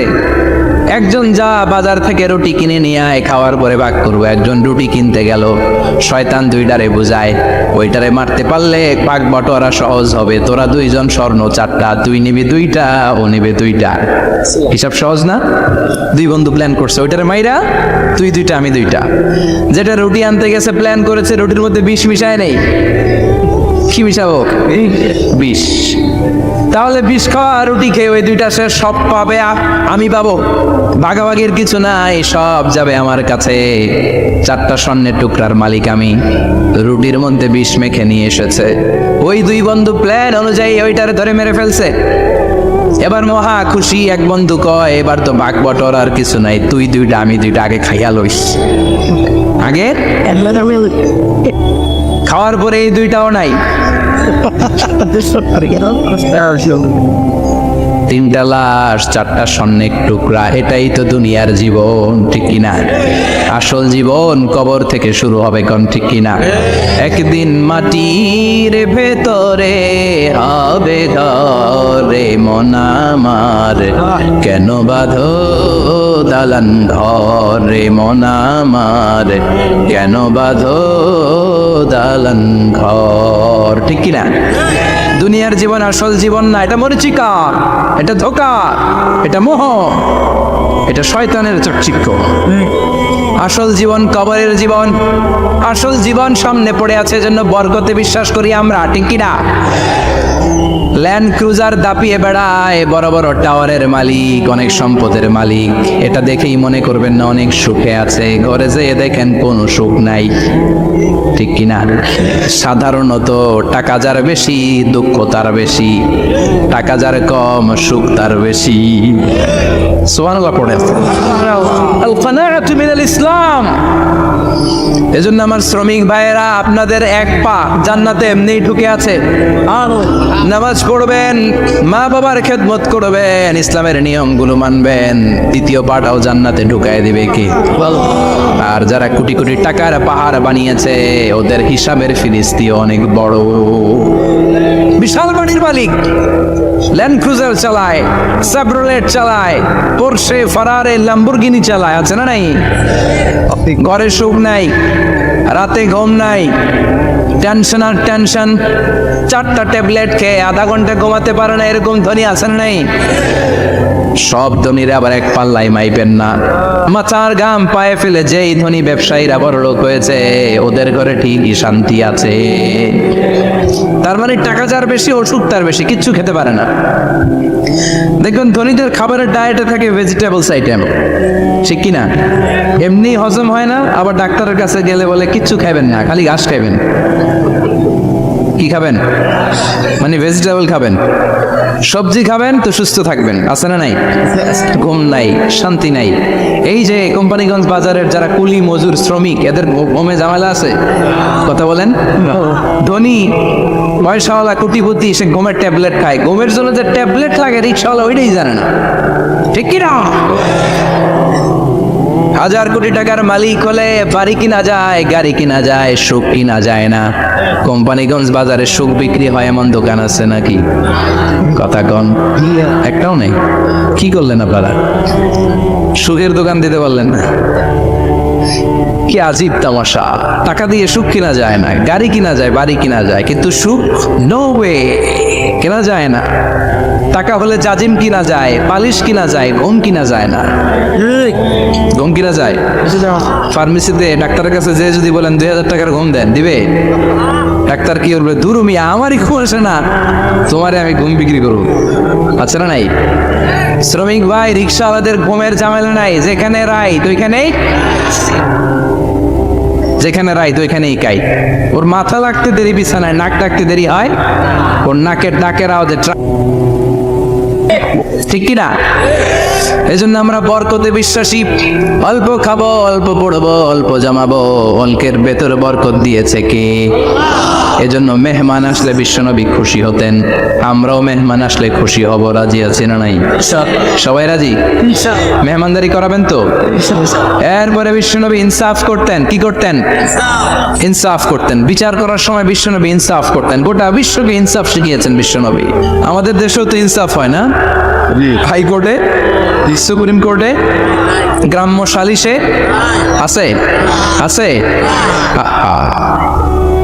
আহকামুল হাকিমিনের দরবারে সবগুলো বিচার আবার বসবে। চিল্লায় বলেন ঠিক কিনা? অমিয়া দুনিয়াতে বিচারপতি বিচারের রায় দেয়, ওই বিচারপতিরও বিচার আছে না নাই? সবচেয়ে বড় বিচারপতির নাম কি?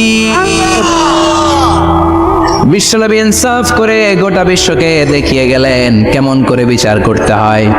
বিশ্বনবীর কাছে কখনো বিচার আসলে বিশ্বনবী দুই পক্ষের কথা শুনে রায় দিতেন। পড়েন সুবহানাল্লাহ। সব সময় দুই পক্ষের কথা শুনে রায়। এখন কি দুই পক্ষকে সমান প্রিভিলেজ দেওয়া হয়? কথা বলেন। কারণ কোরআন দিয়ে বিচার হয় না। কোরআন দিয়ে বিচার হোক আমরা চাই কি চাই না?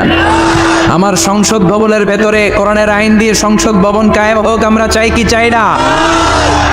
সেনাবাহিনীর ভেতরে দরবার হলগুলোতে যখন আলোচনা বসে কোরআন মাঝখানে থাকবে, চিল্লায় বলেন ঠিক কিনা? দেশের সবগুলো ক্যান্টনমেন্টের ভেতরে কোরআন থাকার দরকার আছে না নাই? সবগুলো আদালতের ভেতরে কোরআন থাকার দরকার আছে না নাই? কোরআনের আইন অনুযায়ী আমার দেশের সব নিয়ম কানুন চলবে আমরা চাই কি চাই না? এই কোরআনের আইনের বিরুদ্ধে যদি কোনো আইন পাশ করা হয় আমরা ওই আইনের বিরুদ্ধে চিৎকার করে বলেন ঠিক কিনা? আমরা এই কোরআনের জন্য সব বাজি রাখতে রাজি আছি, আমরা জীবন বাজি রাখতে রাজি আছি, আমরা দেহের তাজা রক্ত বিলিয়ে দিতে রাজি আছি। জোরে বলেন ঠিক কিনা? কোরআনের জন্য কে কে ময়দানে থাকতে রাজি আছেন? হাত উঁচু করে আল্লাহর দেখা।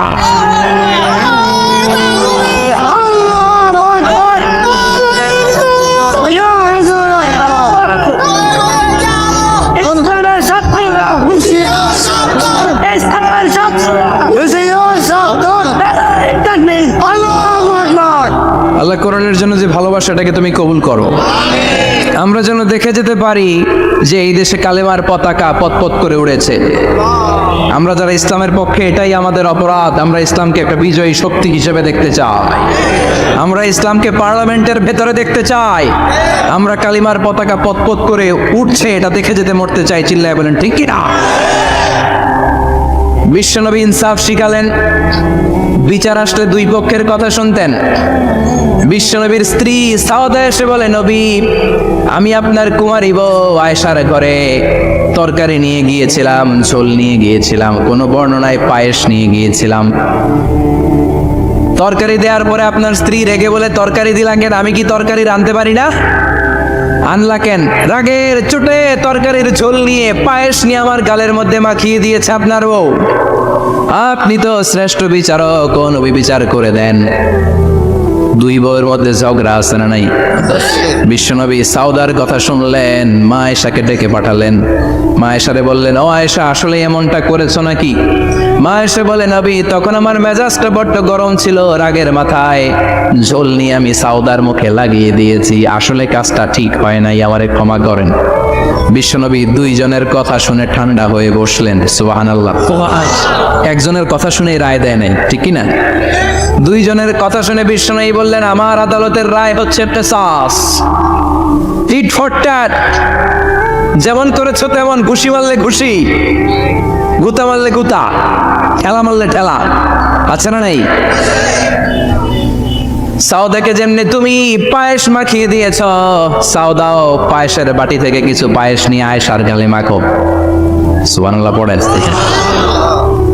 সাউদাও বিশ্বনবীর রায় অনুযায়ী বাটি থেকে পায়েসের ঝোল নিয়ে মা আয়েশার গালের মধ্যে মেখে দিলেন। মা আয়েশা কি আর করবেন, হেসে দিলেন। সাইয়েদাতুনা সাউদাও হাসলেন, বিশ্বনবীও হাসলেন, আরশের উপর থেকে খুশি হয়ে গেল কি।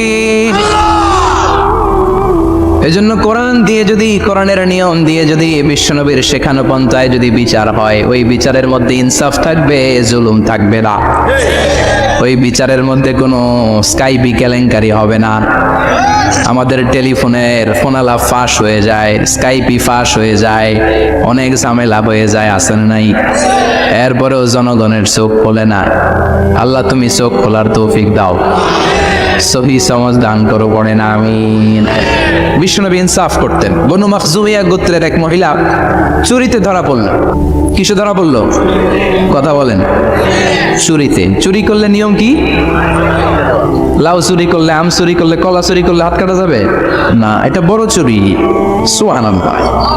ওমরে ফারুক বলেছেন, দুর্ভিক্ষের বছর কেউ যদি চুরি করে তার হাত কেটে দেয়া যাবে না, কারণ এটা অভাবের চুরি, এটা স্বভাবের চুরি না, ঠিক কি না?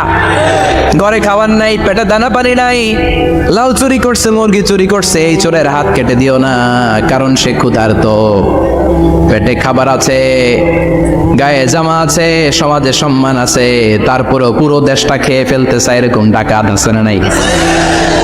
দেশের টাকা পাচার করে, ব্ল্যাক মানি করে, এরকম ডাকাত আছে না নাই? ঘুষ খেতে খেতে পেটটা এরকম হাতির মতো মোটা করেছে, এরকম ডাকাত আছে না নাই? দেশের সবকিছু লুণ্ঠন করে, এরকম আছে না নাই? এই ডাকাতদের হাত কাটার মধ্য দিয়ে হাত কাটার প্রোগ্রাম শুরু করতে হবে। এরকম একটা ডাকাতের হাত কেটে যদি দেশের গভর্নমেন্ট বাইতুল মোকাররমে জুমার নামাজের সামনে লাইভ সম্প্রচার করে, সারা বাংলাদেশের 18 কোটি মানুষ যদি দেখে, আর কেউ চুরি করবে? চুরি করার আগে 3 বার লাফ দিবে, যেরকম, ঠিক কিনা? বনু মাখজুমিয়া গোত্রের এক নারী চুরিতে ধরা পড়ল। ভেরি প্রেস্টিজিয়াস এন্ড ডিগনিফাইড ফ্যামিলির মেয়ে। এলাকায় সম্ভ্রান্ত কিছু ফ্যামিলি থাকে না, এরকম বড় ফ্যামিলির মেয়ে। সব সাহাবারা বলল, এখন যদি নবী হাত কেটে দেয় মদিনাতে তো মারামারি হবে। ওসামা বিন যায়েদকে বলল, ওসামা তুমি বিশ্বনবীর সবচেয়ে প্রিয় পাত্র, হব্বু রাসূলিল্লাহ, তুমি যাও বিশ্বনবীরে বলো হাত যেন কেটে না দেয়।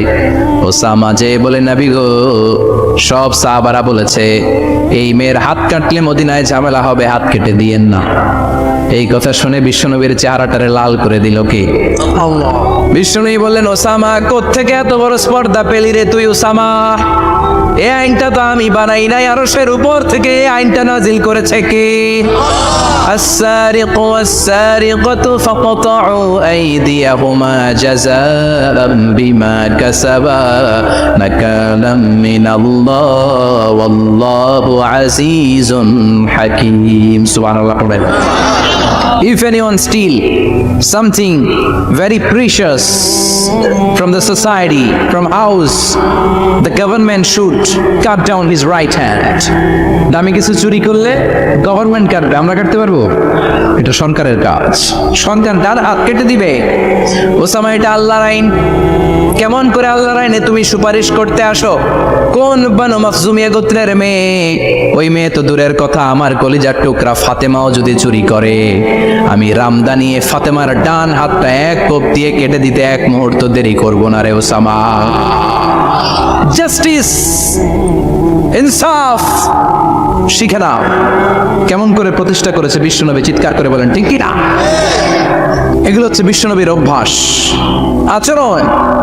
বিশ্বনবী ধীরস্থির ভাবে কথা বলতেন। তাড়াহুড়ো করতেন না। সাহাবারা বলতেন বিশ্বনবী যখন কথা বলতেন প্রতিটা শব্দ আলাদা করা যেত, প্রতিটা অক্ষর আলাদা করা যেত। আল্লাহু আকবার। আবার জরুরি কোনো কথা যখন বিশ্বনবী বলতেন ওইটাকে 3 বার বিশ্বনবী রিপিট করতেন। কয়বার? 3 বার। কারণ জরুরি। কারণ কি? যেন না ভুলে যায়, ভুল যেন না হয় 3 বার বলতেন। বিশ্বনবী একবার তাকওয়া নিয়ে ওয়াজ করতেছিলেন আর বলছিলেন তাকওয়া হা হুনা হা হুনা হা হুনা, তাকওয়া এইখানে এইখানে এইখানে। কয়বার বললেন? কারণ তাকওয়ার ওয়াজ কি কম গুরুত্বপূর্ণ নাকি বেশি গুরুত্বপূর্ণ? তাকওয়া মানে কার ভয়? যাদের হৃদয়ে আছে আল্লাহর ভয় তারা কবু পথ ভুলে যায় না। আল্লাহর প্রেম ছাড়া এই দুনিয়ায় কারো কাছে কোনো কিছু চায় না, ঠিক না? যাদের হৃদয়ে আছে আল্লাহর ভয় তারা কবু পথ ভুলে যায় না। আল্লাহর প্রেম ছাড়া এই দুনিয়ায় কারো কাছে কোনো কিছু চায় না।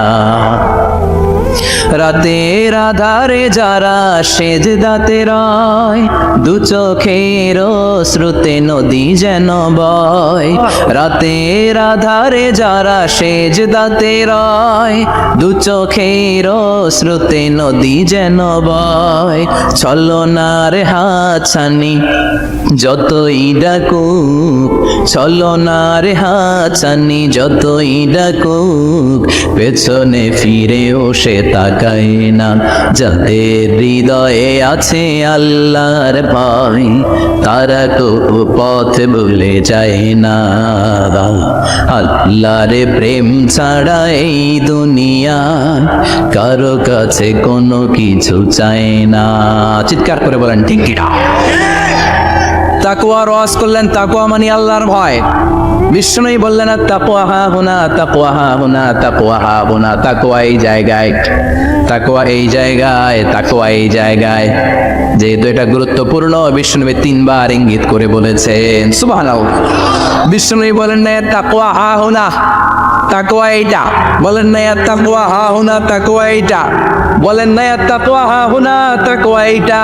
জুব্বায় তাকওয়া, দাড়িতে তাকওয়া, টুপিতে তাকওয়া বলে নাই। তাকওয়ার আসল জায়গা হলো হৃদয়। এজন্য যাদের হৃদয়ে আল্লাহর ভয় আছে তারা কোনোদিন পথ হারাতে পারে, তাদেরকে সিরাতুল মুস্তাকিমের উপর দায়েম রাখে কে? কি সুন্দর অভ্যাস ছিল বিশ্বনবীর, মানার দরকার আছে না নাই? বিশ্বনবীর আরেকটা অভ্যাস ছিল, বাসি খাবার খেতেন না, জানেন? বাসি খেতেন না, অল্প খেতেন কিন্তু যেটা খেতেন ভালোটা খেতেন। অল্প খেতেন কিন্তু যেটা খেতেন ভালো খেতেন।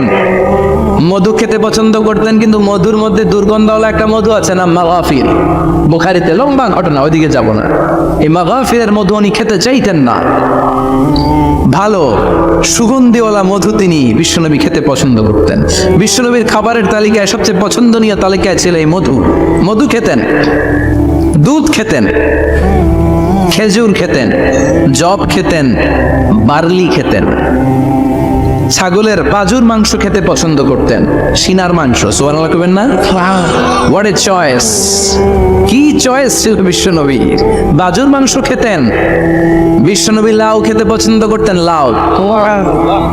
রুম্মান ফল খেতে পছন্দ করতেন, রুম্মান মানে ডালিম। রুম্মান মানে কি? ডালিম খেতে পছন্দ করতেন। মাশরুম খেতে পছন্দ করতেন। সুবহানাল্লাহ পড়েন। মাশরুমের স্যুপ পাওয়া যায় না রেস্টুরেন্টে? বিশ্বনবী বলতেন আল কামআতু মিনাল মান্নি ওয়া মাউহা শিফাউন লিল আইন। এই কামআ মানে মাশরুম, ব্যাঙের ছাতা, এটা হলো মান্না সালোয়ার মতো দামি খাবার। আর এই মাশরুমের স্যুপ চোখের জন্য মহৌষধ। যাদের রাত কানা দিন কানা আছে মাশরুমের স্যুপ খান, চোখ ভালো করে দিবে কে? এজন্য বিশ্বনবী যেগুলো খেত এগুলো খাওয়ার দরকার আছে না নাই? বিশ্বনবীর যে সুন্দর চরিত্র ছিল, আচরণ ছিল, এগুলো পালনের দরকার আছে না নাই? তাহলে বিশ্বনবীর 3টা কথা বলবো বলেছিলাম। প্রথম কথা ছিল দেখতে কেমন ছিল। অনেক কথা, এত বলা যাবে না। সংক্ষেপে বললাম যে বিশ্বনবীর আচরণ কেমন ছিল। এখন শুনবো, শেষ কথা বলে যাই, বিশ্বনবীর ইন্টেলেকচুয়াল পাওয়ার কেমন ছিল, ওনার বুদ্ধিমত্তা কেমন ছিল। Our beloved prophet Muhammad, the last messenger, was a very good mediator. বিশ্বনবী ভালো মিডিয়েটর ছিলেন। বিশ্বনবী ভালো মধ্যস্থতাকারী ছিলেন, ঝগড়া লাগলে মিলাই দিতে পারতেন চমৎকার। সুবহানাল্লাহ বাড়িতে দেয়া জিমায় পড়ছেন, কষ্ট হচ্ছে? আর কয়েক মিনিট পড়বো, একটা তাকবীর দেন, লিল্লাহি তাকবীর। He was a very good mediator, মধ্যস্থতাকারী ব্যক্তিত্ব ছিলেন। স্বামী স্ত্রীর মধ্যে ঝগড়া লাগলে মিলাইয়া দিতেন, বন্ধু বন্ধু ঝগড়া মিলাইয়া দিতেন, সমাজে সমাজে মারামারি মিলাইয়া দিতেন। মক্কা থেকে মদিনায় যখন গেলেন, মদিনায় 120 বছরের একটা যুদ্ধ চলছিল, কেউ যুদ্ধটা থামাতে পারে না। বিশ্বনবী 7 দিনের ব্যবধানে যুদ্ধ থামিয়ে দিলে। Intellectual capacity, very good mediator. এজন্য বিশ্বনবীর উম্মত যারা, তাদের অভ্যাস হবে ঝগড়া লাগাই দেওয়া যাবে না, মিলাই দিতে হবে, ঠিক কিনা?